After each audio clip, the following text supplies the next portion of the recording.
सिदिगे अखोई मैम पुन्ना अखोई इमा लोन से आसाम द अखोई मैम कन्मिनाउ सिसिंगा कन्मिनाउ बाई से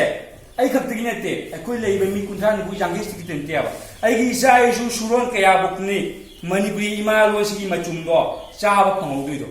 कयो ngसागी 1956 गी अखोई अहन लमन सिंगदुना वा तौनना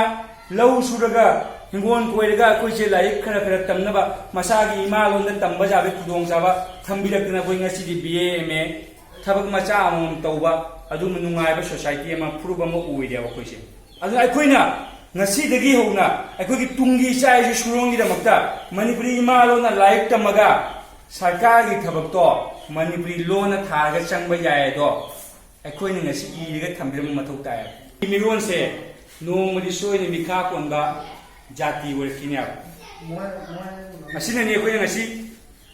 अखोई लोन से आसाम सरकार एसोसिएट ऑफिशियल लोन लौसन व्यू है डिमांड लौसन तबसु यारोइको करीनो हाइदी अखोई मणिपुरी लोन से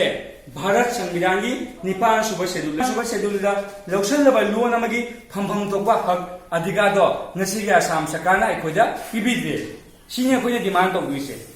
भारत की मनुंग संविधान की मनुंग अखोइ पुनमक लेइको आसाम असु भारत की मनुंग लेइंगा भारत संविधान की 9 सुबह लौसल मणिपुरी लोन की फमफम थोपा हक से